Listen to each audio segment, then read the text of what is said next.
This is the Throstle Club with Norman Bartlam and Bob Downing.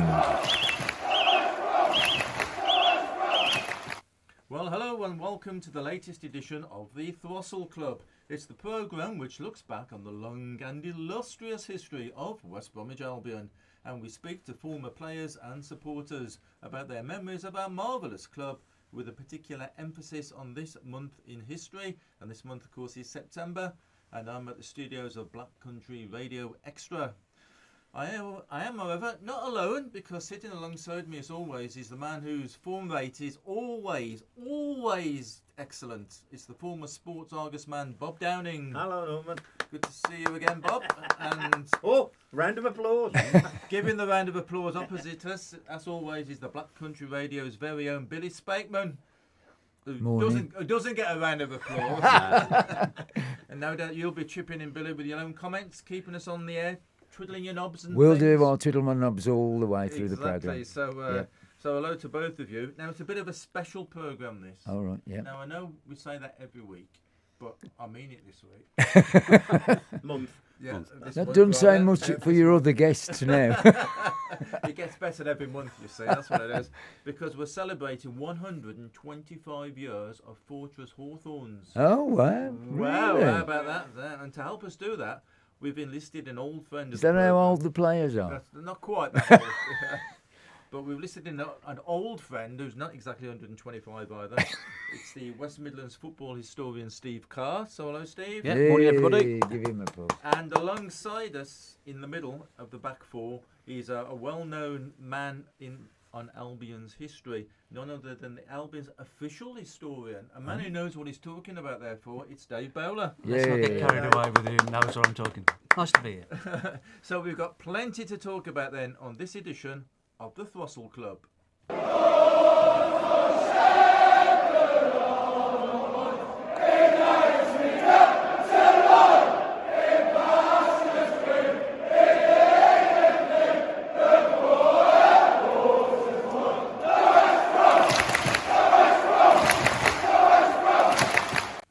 So there we are, that's the Albion Choir from the Bromley Road getting us underway again on this edition of the Throstle Club.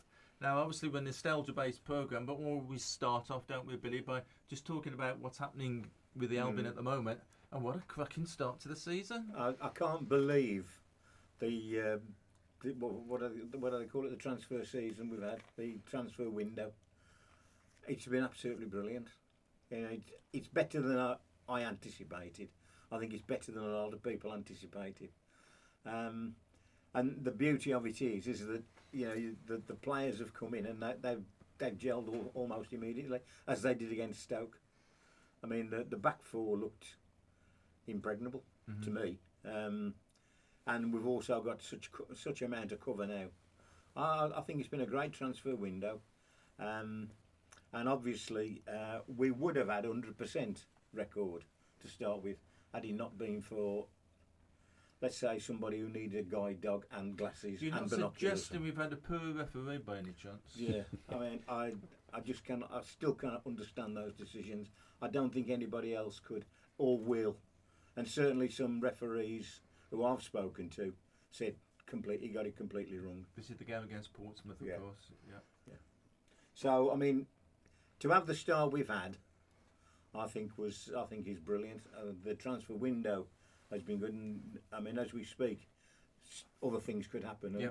Just what to say, perhaps we're recording this on the morning of the 1st of September, which is transfer deadline day. So something may happen later today, which obviously. But don't forget that the loan window carries on a little bit longer, doesn't it? So, you know, there's still a possibility that we could get more in. But I think it's been great business. A lot of people have said about the fee for Tom Fellows. I still think it's a good deal. What you got to remember is that only one club came in for him. It weren't as if they were battering the door down. Yeah, that's a good point. I read somewhere of interest as well that somebody had written that the actual fee for Tom Fellows is actually paid for running for the academy for the next 5 years. Which is an interesting way of looking at it. Yeah. Isn't it? Yeah, I think it's. I mean, after all the trials and tribulations we've had with the previous owner, it is like a breath of fresh air going through the Hawthorns at the moment. Yeah. The other sad side of it, I suppose, we lost Hegham. Yeah. But Well, I mean, obviously we got good money for him. Yeah, I mean, I think you're in the situation now, like a lot of other clubs. If a club comes in for one of your players and the fee is acceptable, they're going to take it. I mean, with the Fair Play League, which it seems the Championship, League 1 and League 2 abide by, but the Premier Division just chuck it out the window and do whatever they like and get away with it. So, that's the situation we're in. But I think, that the way the new owners have gone about the business, the way they've done business, the way things have been generated, I think there's a lot of positives. Yeah. Of the people that we've signed, there was Gilchrist, Mepham, Bellick, Collier. They've all got good potential. Phillips was absolutely superb in his debut. Yeah. Yeah. So, what about you, Steve? What are your thoughts? Just agree with Bob, really. Yeah. You have to take the money, unfortunately, in our current predicament. Not what else we can do. Yeah, but satisfying to see us unbeaten this stage of the season. Yeah. Dave? I think the big signing was Ryan Mason. I think that was a really inspired bit of work by the club to bring him in. I think you look at what's happened at Ipswich and what's happened at Birmingham in recent seasons with people on a similar trajectory coaching wise, or perhaps not quite as much experience as Davies, but I think it's somebody young, hungry, ready to make a mark, and that's what he's done so far. It's all right. Somebody just walked into His the room. agent. Believe it or not, that's John Homer that's phoning me, and Is I've he? got to switch my phone off. You're joking. We'll put you're live on Black Country Radio, John Homer. Oh, we can't quite hear us. Sorry about that. Cardinal sin. Yeah, it's been just following on from what Dave said. Yeah, get a young manager in with fresh ideas rather than some of the dinosaurs we've had in recent times. Yeah. Now, what were you were saying, Dave, about Mason? I thought was really interesting. The way he got sent off, with the emotion that he was shown in the aggression, it probably did his street cred, as we say these days, a pound of good, didn't it? Because he wasn't a youngish sort of London upstart kind of thing. He just came across as being really committed to it, didn't he? Here comes Zebedee again. He must know that you're recording. I'll phone you back, John.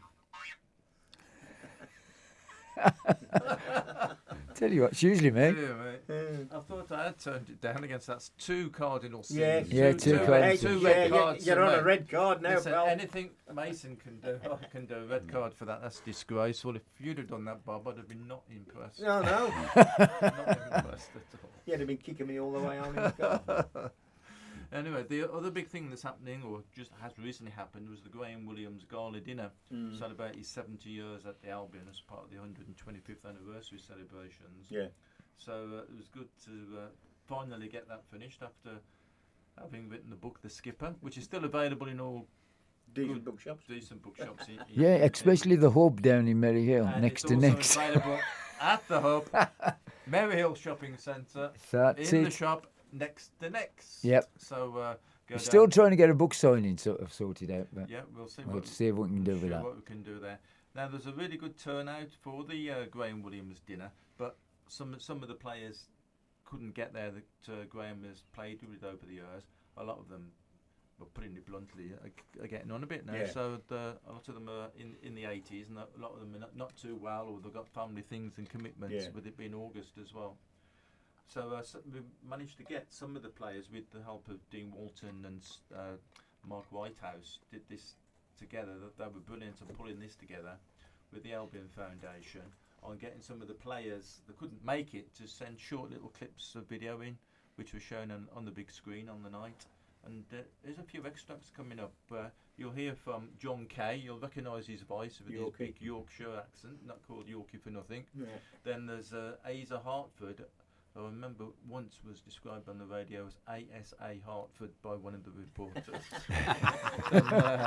There's Ian Collard, who Graham spent a lot of time with in the Middle East after he finished playing with the Albion. Len Cantallo, Alan Merrick. From America? Alan Merrick from Smedic to Oh. America. Yep, and he's got a real strong American accent now. Yeah, it's all right. I was thinking something else then. Carry on. Yeah, and we'll also hear from Dawn and Lorraine Astor. Hi Willie, sorry we can't be with you tonight. Circumstances I can't control. But we send our love. Hope you have a wonderful time and as good as we had when we beat Southampton. When you finished up as a goalkeeper, you were the smallest player in the team and did a great job. You excelled both as a player and a captain. Got things done and sorted before they occurred. A favourite saying of yours, I will kick 'em if you pick 'em up. Joking, of course. Have a great night. All the best, Yorkie and Angie. Hi, Asa Hartford here. I'm sorry I can't be at the Salute the Skipper dinner tonight in honour of Graham, as I'm due to be on a family holiday with my kids, partners and 7 grandchildren. But I hope you have a great night, Graham, and I'll call you when I get back home. Take care, pal. Hi Graham, sorry I can't be with you tonight mate, but circumstances dictate and I have an awful lot to do down this end. But I hope you have a good night and I hope everybody's treating you well. If you don't mind, I'd like to say hello to my teammates, Dennis and Tony Brown and Ray Wilson and Nick Kivitsky. I think I heard he was going. Dougie and John. I don't know if you're going to make it, John, but anyway, you're all in my mind. And Ray Wilson, I forgot Ray, sorry mate. You're all in my mind and I think about you very often. But anyway, Graham, this night is for you. You are a special person and you're a special captain, actually. I think that's what it's all about. You have achieved more at the Albion than any other captain that I know. To me, you're the best. We had some good times in Kuwait together. We had some real funny times in Kuwait together. Maybe in your after dinner thank you, you might mention the Christmas booze run that we had.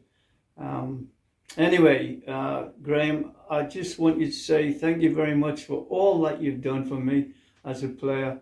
If it wasn't for you, a lot of things might have been different for me. But there you go. I think you're a great guy. You're a special captain, special leader. God bless. Have a good night. Love you. Bye. Hi Graham. Well, it's been a long time, but I hope you have a great evening tonight. Special days going back to when I was a teenager in that dressing room with yourself, John Kay, Bobby Hope, Dougie Fraser and Big Jeff. Can't take them times away. Hope you have a great evening. Say hello to the lads. Cheers. Hi there, this is Alan Merrick, a 14-year player for West Bromwich Albion, 1962 through to 1976, when I left the UK to come to Minnesota in the USA. Sorry I'm unable to come and join you in person, but I'm pleased to send Graham Williams my best wishes and support as he hosts Salute the Skipper as part of the 125th year anniversary and the celebrations for the Albion Foundation. Have a great evening at the Hawthorns. Hi everybody. Hi Graham. I'm sorry we can't be with you tonight, but I hope it's an evening full of laughter and lots of wonderful memories. Hello Graham, or Skipper, as your boys, as you called them, would always say to you. A skipper who lifted the League Cup in '66 and just 2 years later lifted the FA Cup. A skipper who led by example, who looked after his boys on and off the pitch. So on behalf of my Jeff and your boys that can't be there tonight, thank you for being the best skipper ever and a wonderful, caring friend. Have fun, enjoy. Yeah, so there we are. So the voices there of John Kay, Asa Hartford, Ian Collard, Len Cantello, Alan Merrick, Dawn and Lorraine Astle.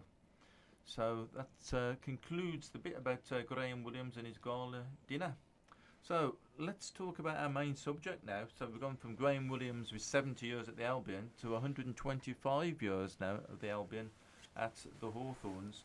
So lots of great celebrations coming up. There's a match coming up. The next match is the Derby game, which is a significant thing, isn't it, Dave, being Derby County? Yeah, Derby was the first game at the Hawthorns, 3rd of September 1900, and the club did a lot of work with the Football League to make sure that Derby was the game closest to the anniversary this time round. Obviously, the international break meant that we couldn't get as close as we would have wanted, but they did a lot of work with the Football League, who were generous enough to give us the right date. So it's a particularly nice sort of way to celebrate it, I think. Yeah, we'll talk a bit more about the 125 years of the Hawthorns later.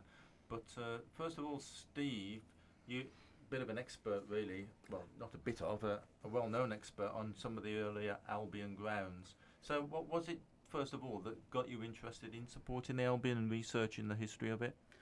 I have to blame my dad. I'm from a long line of Albion supporters. I'm the 4th generation. My son David's the 5th generation, but we go back virtually to the beginnings of the club. But my dad, back in the 60s, used to just tell me the stories about the old players, the old times, and stuff like that. And as we all do, we just get hooked by it,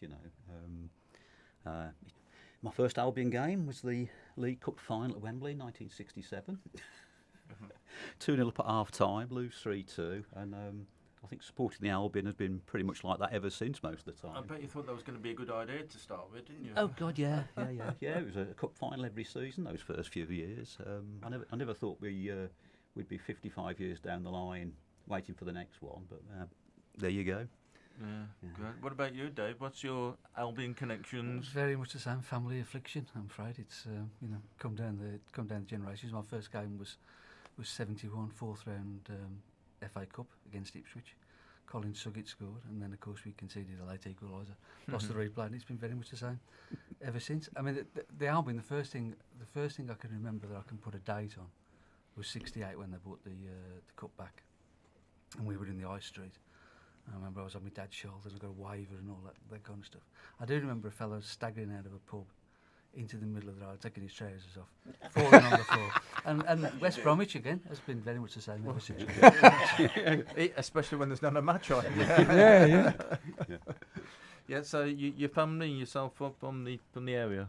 Yeah. I was born in Hallam Hospital, as was. My dad was from Smethwick, from Marriott Road at Smethwick. My mum was from Wednesbury. Born and brought up in Wednesbury, so on the 79 to the Hawthorns as a regular thing from there on. And how did you get into the history side of things, Steve? Again, through my dad. My dad bought there was a book in the 60s, Soccer in the Black Country. It was the first, one of the first Albion histories. I think was it? Can't remember the author's name at the moment. But I used to sit and read that.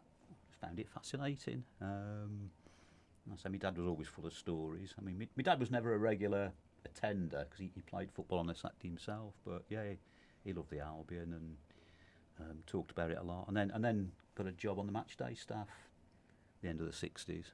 So he did 35 years on the matchday staff. What did he do then? He started off working on the turnstiles. Yeah, and then over the years.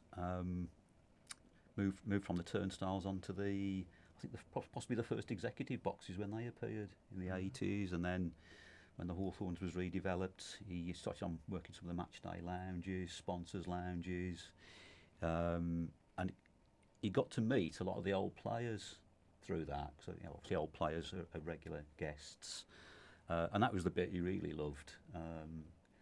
One one of the regulars at one time was his favourite player, Ray Barlow. He loved chatting to Ray Barlow.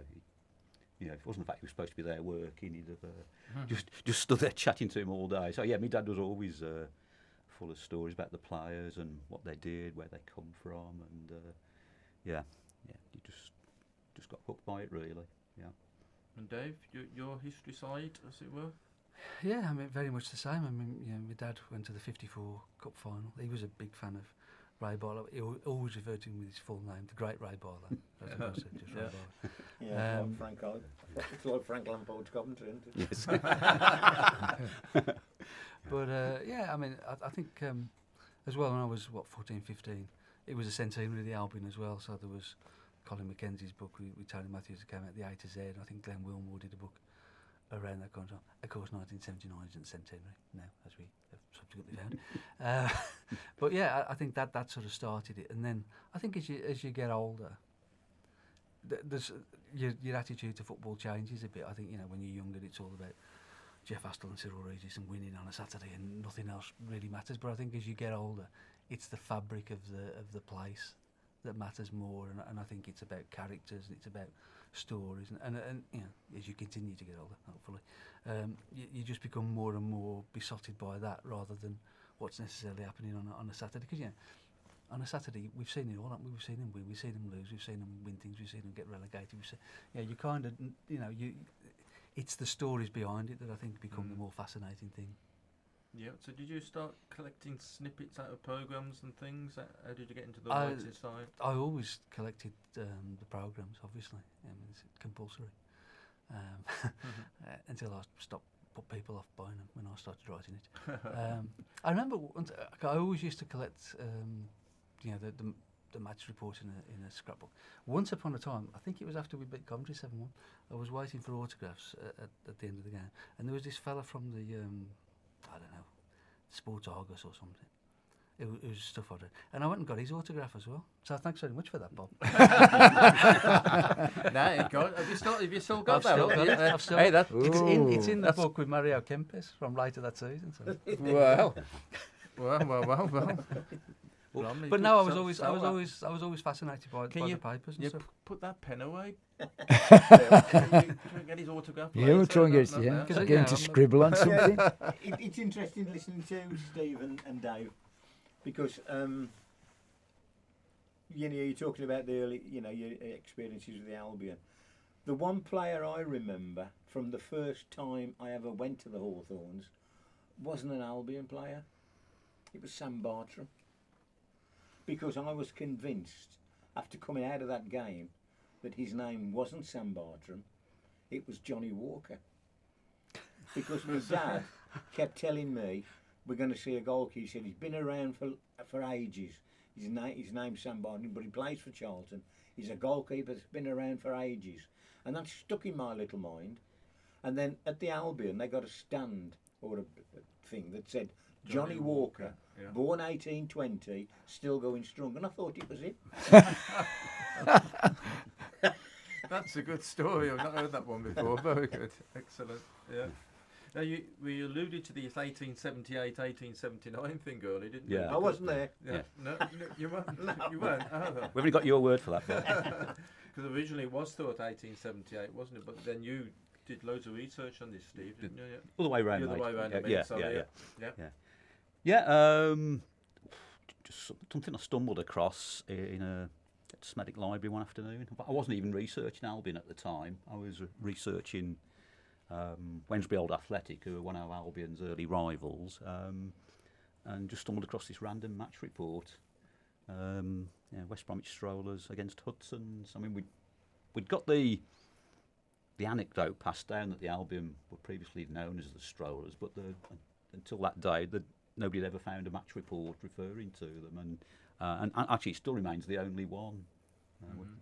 There's several of us do research, and nobody yet has uncovered another match report covering West Bromwich Strollers. Mm-hmm. So, was it easy to convince the Albion about this fact? Because you've rewritten the Albion history. Mm-hmm. I actually left that in the hands of Colin Mackenzie, who at the time I didn't know particularly well, in fact, sorry, my mate Kev Powler was doing research. He corresponded with Colin Mackenzie, who you knew Colin, and then I think they did a feature in the Albion News, and obviously, yeah, they've. I think because the association was there, the Strollers, yeah, either became the Albion or changed their name to the Albion, and then we'd found the actual evidence that they were around in 1878. Then the club seemed to be happy to accept that. Well, I think we are going back to the 1990s now. Yeah. So yeah. Got that. Something else you mentioned was the collecting the early programmes, and I think I'm right. It's the 120th anniversary of the programme coming up, isn't it? Because it was Yes. September 1905, the very first Albion News. Did you buy that one, Bob? No, I didn't. No, it would have been worth a fortune now, Bob. Yeah.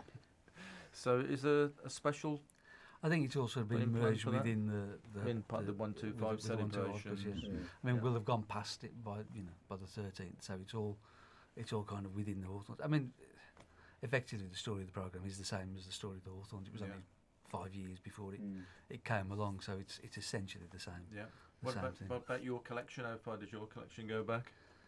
I mean, I'm not a mad collector in the sense that I've gone back beyond where I started, but when I started going in '71, I was collecting from there, and the loft collapses underneath the water. Yeah, 1971. That was the Watney Cup, wasn't it? Watney Cup. Watney Cup, yeah. I mean, didn't we buy a goalkeeper on the? What was his name? Graham Smith, wasn't it? Yeah. We bought him on the strength of his good performance against from Colchester, wasn't he? In the Watney Cup Barely final. ever heard of again. Yeah, he played for half a dozen games, I think, didn't he? And then off he went. That was done how for you, wasn't it? Didn't he become the commercial manager for Lecoq Sport? Did he? He may well have done. Yeah. It's interesting that we said to have signed him on the strength of his performance that day. He did concede 4 goals. Yes, well, there is that. It's a good one. Good signing. Good signing. Never let a few goals get hit away. Oh dear me. So the Albion grounds then, Steve. So am I right in thinking we've had 5 grounds? So Stony Lane is the one that everybody knows about, but we started off somewhere called Cooper's Hill, didn't we? Yeah, Cooper's Hill. Again, that's sort of anecdotal, really. There's no certainly the very early days of the Albion. There are very few match reports in the newspapers, and none of them refer to Cooper's Hill. We think it was the Strollers that were playing there, and the group of lads who were connected with the Strollers and the Albion also played cricket, and we think cricket was played at Cooper's Hill. And then to save wear and tear on Cooper's Hill, they started playing football across the road in Dartmouth Park, which hadn't long opened back in 1878. So Albion started playing in Dartmouth Park, and I imagine most of you at some point have watched Sunday football when it was in its prime. So yeah, it's just a number of not even marked out pitches in those days. The players would have marked out their own pitch with markers or flags or whatever was available. You weren't guaranteed a regular area. Whoever got there first got the pick. Got the pick of the flattest area of land. I mean, obviously Dartmouth Park's quite big. Yeah, you could accommodate several games. But obviously there's quite a big slope on part of it. So if you didn't get there first, you got the pitch with the slope. Obviously from there, Albion. Would they would they be friendlies then, or would they be just friendlies? Oh, just friendlies. Yeah. There were knockout competitions in existence, but certainly around the time the Albion first started, the only West Bromwich club playing any competitions was the Dartmouth Cricket Club, which also ran a football section, and they had their own enclosed ground. But I think within a couple of years or so, the Albion had sort of quickly emerged. They were attracting all the best players from the district, and they took the very, very imaginative step of building their own ground. They leased a field just a short distance away on Walsall Street. They enclosed it themselves, which, when you think about it, you'd need at least 400 yards of fencing to enclose a football pitch and leave space at either end of both sides just to allow spectators in. So the players did all that. They bought all their own materials. They did all the work themselves, erecting posts and bars, putting panels on. But it meant they had an enclosed ground, and because they were becoming the best team in the town by then, they were able to charge admission. Yeah, they weren't collecting a fortune, but they're obviously people there with ambition and ideas. That lasted about a season. That was the Birches, or Bunsfield, as it was also known. Yeah. So we had a season there, and it was during that season that the Albion took over from Dartmouth as the top club in the town. Albion managed to get to the semi-final of the Birmingham Cup. Dartmouth lost some of their best footballers, and I think they just decided to discontinue their football section and focus on cricket. And the next thing you know, they offer the Albion the chance to rent the 4 acres ground, which was then the Dartmouth cricket ground. So although it's essentially a cricket ground, it was enclosed by a wall. So you've got a natural boundary, and you've already got the means to charge people to come in. So they'd use part of the outfield. They'd put us on a match day. They'd put a rope around the pitch, put stakes in the ground, lengths of rope, just to keep spectators away from the touch lines. I say the ground's enclosed. You'd charge people to come in. Little or nothing in the way of facilities for spectators. There was a pavilion which the players used to get changed in. There were no facilities whatsoever for other spectators. And again, you couldn't imagine this happening anywhere these days, but spectators would bring planks of wood in with them to stand on in wet weather, rather than standing there in the wet grass or the mud. You wouldn't get past security these days, would you? No, Probably at any level. The plank of wood. Just checking the plank of wood. So there were no. We've watched a few planks. So yeah. There were no toilet facilities, weren't there? That was another thing. Yeah, it's not referenced anywhere, but no. Trust you to think of that. There wouldn't have been any toilet facilities. No. The players would have changed in the pavilion as it was, which was little more than a shed. Pee in the pavilion. Yeah. I suppose people must have. Either took a milk bottle or or disappeared to the far side. Of the ground, disappeared round a tree in Dartmouth Park. Yeah. and of course, then there'd have been, I imagine, no women attending football. The absence of any toilet facilities alone would have probably prevented that. But the Albion enjoyed 3 good years at the 4 acres. We reached our first cup finals, won the Staffordshire Cup. When they moved to the Hawthorns, when they moved to Hawthorns Lane, was that just countryside? Yes, it was pretty much still fairly rural. Yeah, they said that. I think I've read somewhere that Albion were the first club to have an out-of-town ground.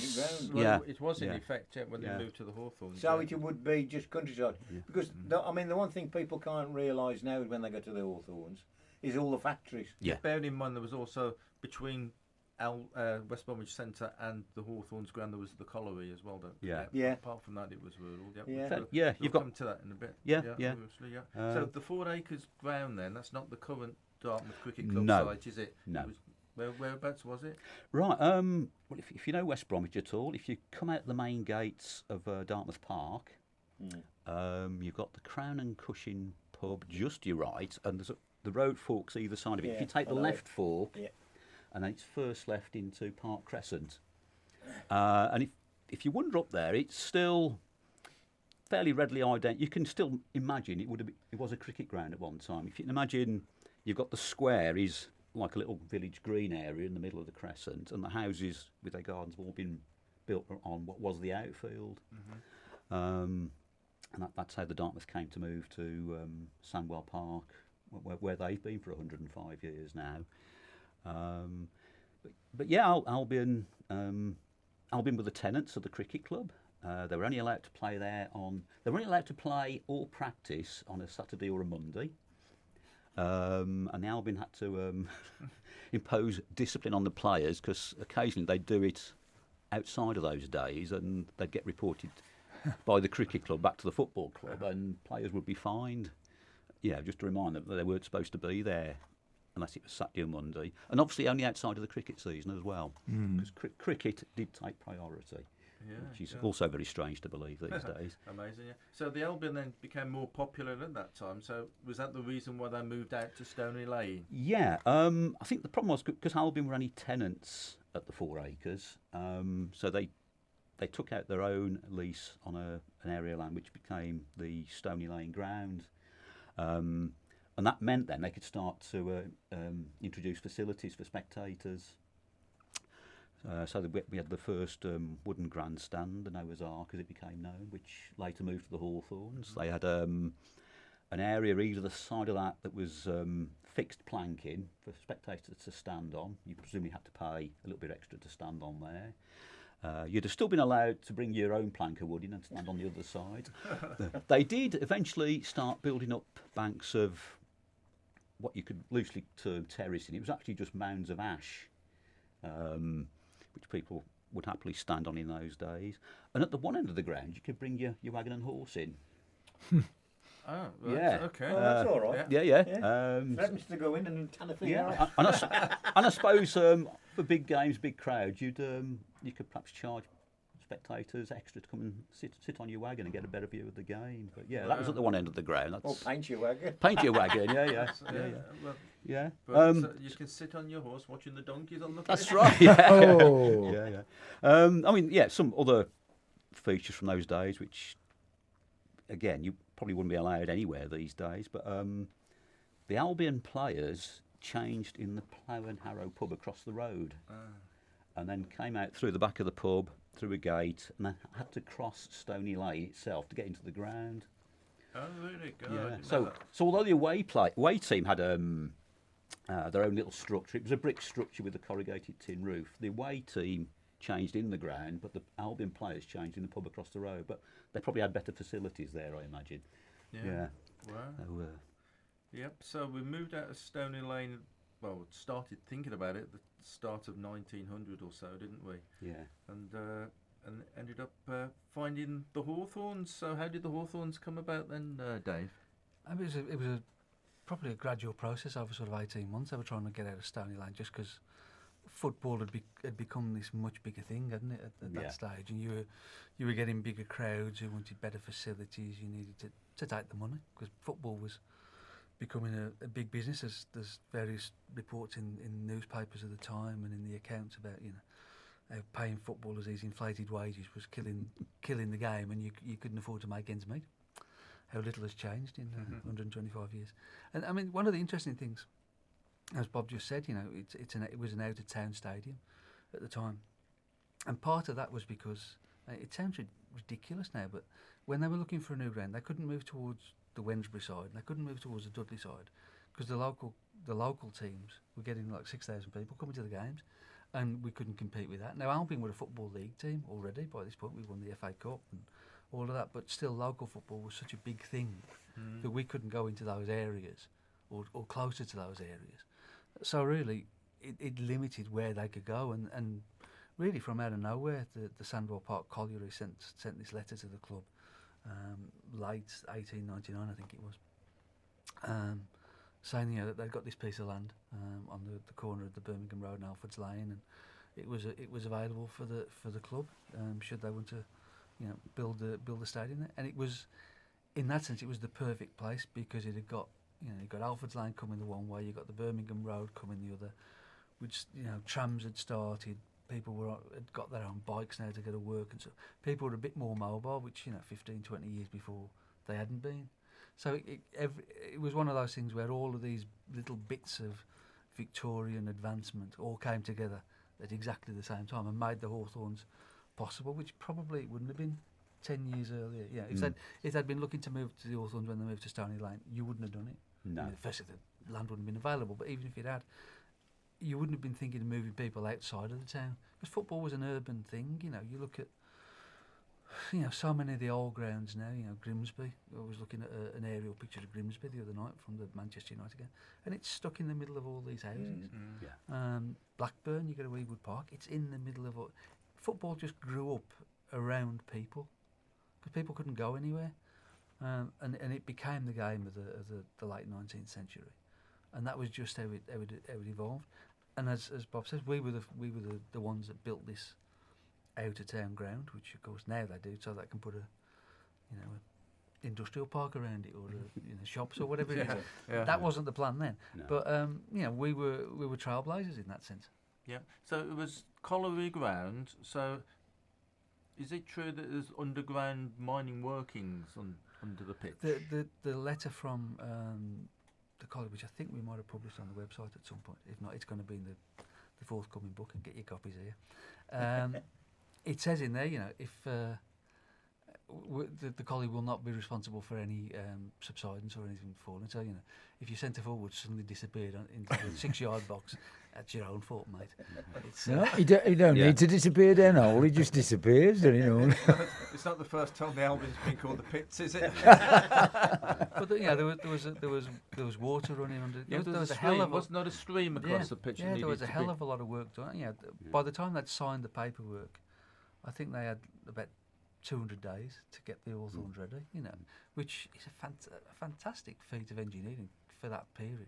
They'd started building the Halfords Lane Stand, hadn't quite finished it by the time of the first game, but very nearly. As Steve says, they shifted Noah's Ark over. So, I mean, in a period of no time at all, they've created this football ground that's now enclosed, and you can charge money. There's turnstiles on the corners. There's a place where you can park your bike for threepence, I think it is. And at the Smethwick end, there's a refreshment bar, and places for people to sit. And then behind the goals is banking. So all the ash and stuff that they got off the pitch, they built banking for people to stand on with railway sleepers. So it's an amazing feat of engineering, if nothing else. It's just a shame that there are so few photographs from the time, unfortunately. But it's mind-boggling when you think of the tools they had at their disposal at the time to have got that done in time. Yeah. Now, obviously called the Hawthorns because it was suggested that the predominant shrubs and trees that were growing in that area were hawthorns, and we've recently planted quite a few of them around the ground, haven't we, as part of the 125 celebrations? Yeah, it's a nice idea, that. I mean, Frank Evan, the secretary, was the one who came up with the name the Hawthorns because of that, and obviously there's the connection with the Throstle as well. They're already the Throssles at that point, so it all, again, it's one of those things that now you look back on it and it's amazing. Everything, it's a jigsaw. Everything just went like that, slotted into place. Just automatically. It's the kind of thing that you couldn't make happen. Yeah. Really, I think it was just serendipity. I think the club in its early days was blessed with people who'd got a bit of a vision for the club. They were a bit forward thinking. The Albion survived, and a lot of the other local clubs from local towns either disappeared or have stayed at a certain level. And the people with the Albion had a bit of a vision, and that's why we're still there today. Yeah. Interesting what you just said there about the Albion were called the Throssles before they'd moved to the Hawthorns. Because is it a popular myth then that the thrush or the throstle was mainly found in the Hawthorns bushes? Part of that's true. There's the story about the bird in the cage in the pub. Was a throstle. There's something that also come to light recently about people in West Bromwich were called Throssles. Now, I've never heard that before. I've come across that recently as well. It's in a book that they're selling at the Black Country Museum. Somebody wrote history of West Bromwich in the 1890s, and he said that that's what people would call it. I've never heard that before. No. It's never come down my family, so I don't know across that. how true that is. But that was a contemporary account. That was written in the 1890s. So Now, as a Brummie, I was born in Handsworth, so it was only a few minutes walk from the ground. And I am quite proud of the fact that when I was a kid, I could watch the Albion from Birmingham because I was in the Woodman Corner. And you can argue blind with some people. You have no to do with that, they'd say. Somebody else's phone's going now. But his phone now. No, it's the milkman coming for him. Yeah, so part of the ground was in Birmingham, wasn't it, that Woodman Corner area, until they changed the boundaries in 1974, I think. So I think actually when the ground was built, Handsworth was part of Staffordshire, and it wasn't part of Birmingham. Oh, you are technically. That came later as well. Yeah. So but by the time I was there, in the early 60s, in the early 70s as well. Yeah, that was part of Birmingham then, wasn't it? Yep. So 125 years. What? There's a book coming out, Dave. Yeah, so that's the theory. Yeah, I've got about another 3 weeks to write it.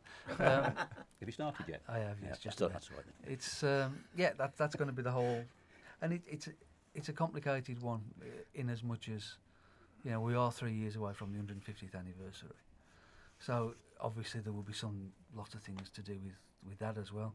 So the idea of the book is it's about place rather than footballers, and so it's where I mean the thing about the Hawthorns is it's the spiritual home, isn't it? It's the it's the church, if you want to use that kind of terminology.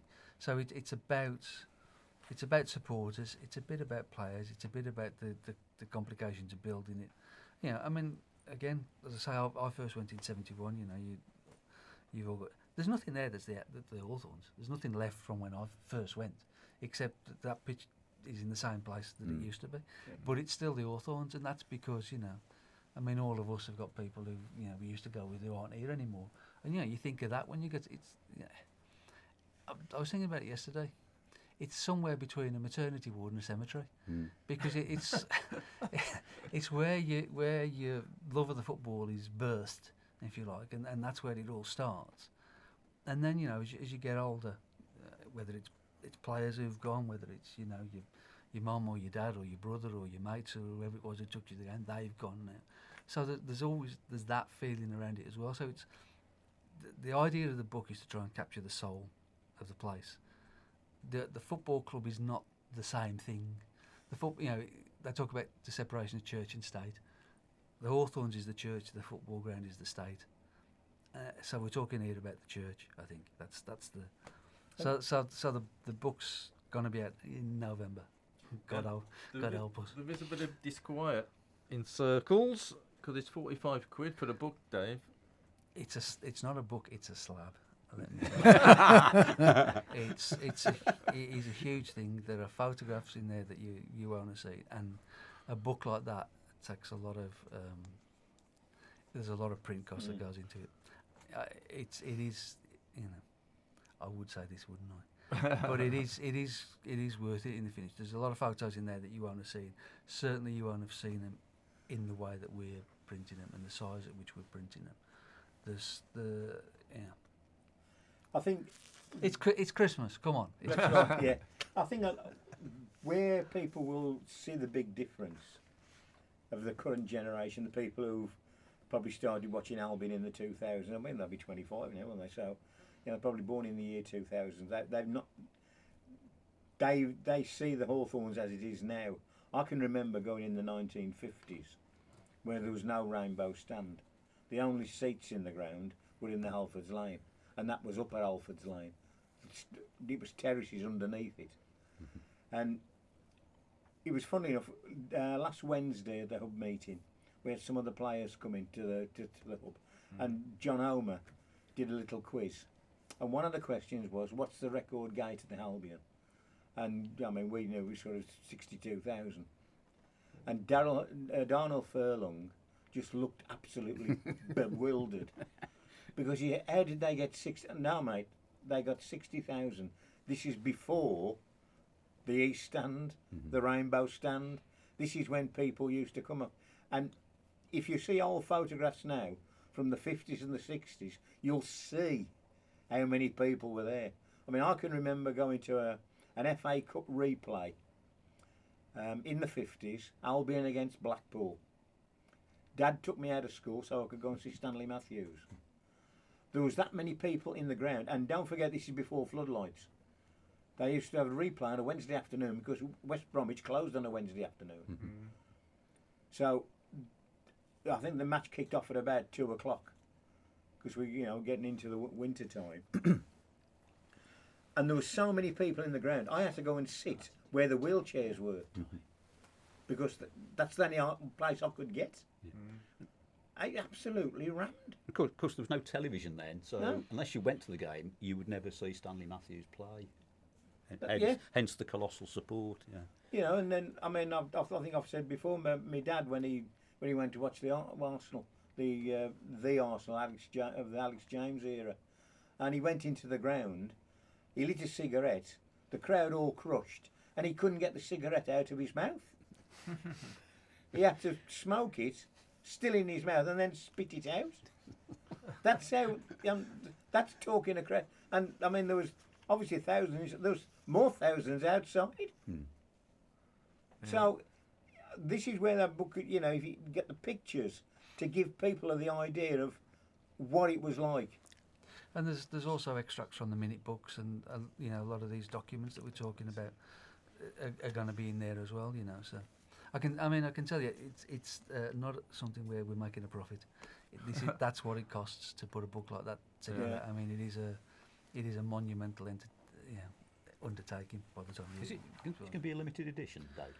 There's a limited edition version of it that's leather bound. Oh, you're right. And then I suspect we'll probably do something like 1,250 of them. Okay. So yeah. it'll be Yeah. it's not going to be one that you're going to be able to buy in 3 years' time. It'll have gone by then. Yes. So get them now while they're hot. So it's really something to look forward to there then. Yep. Now I've got a great description here from the Sports Argus from September 1900, because I think the first Saturday match, am I right, that was against the Villa, and it was the first local derby at the Hawthorns. We were talking about the crowds, and Argus Junior said of that match, he said, the build-up to the match as the spectators left from Birmingham to get to the Hawthorns.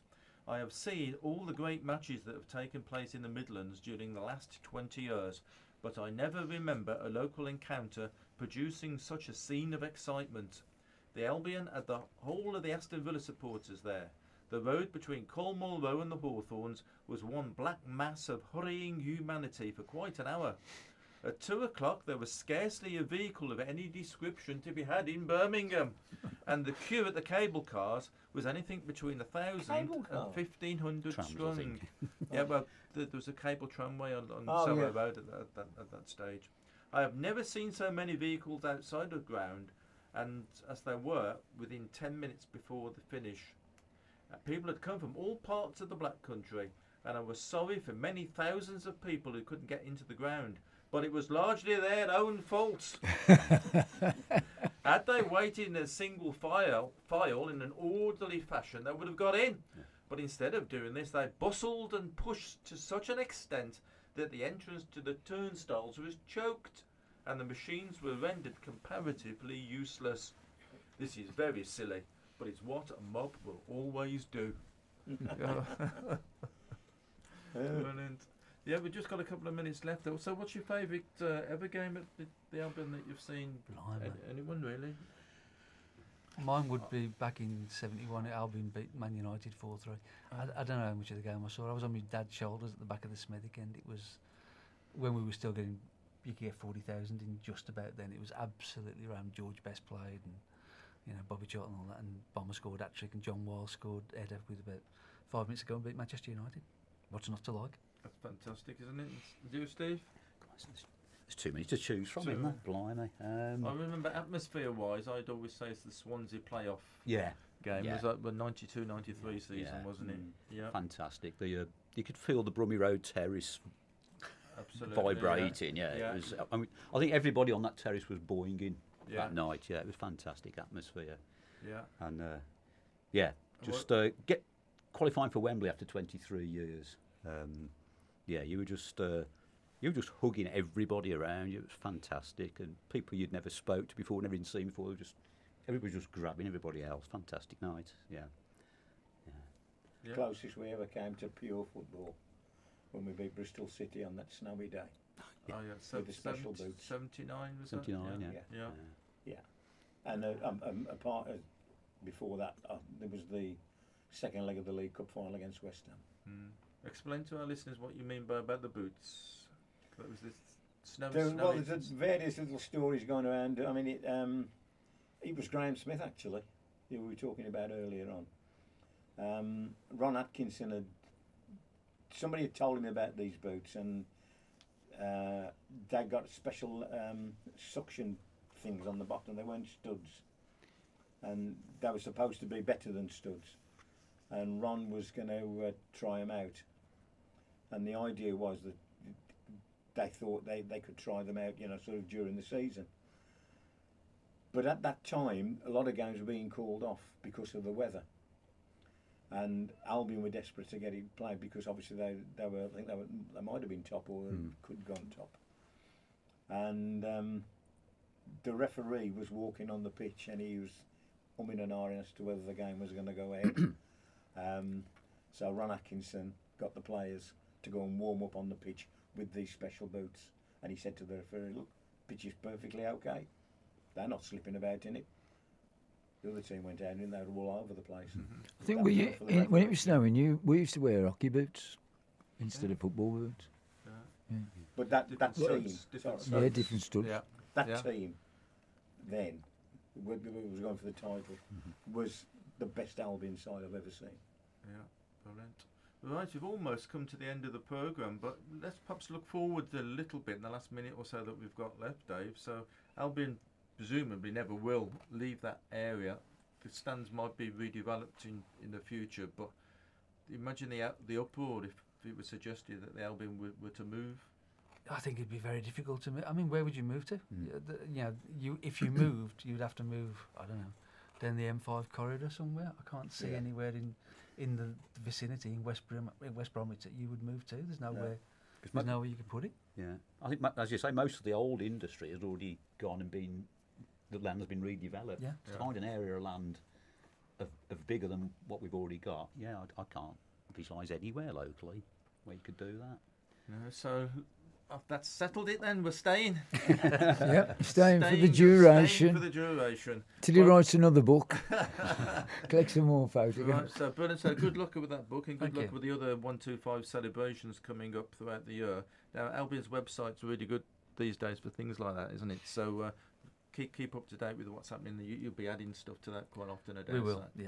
Yep, so all the way through the season. So that'll be excellent. 125, and of course lots in the programmes as well, which obviously you'll be contributing a lot to, Dave. So thank you.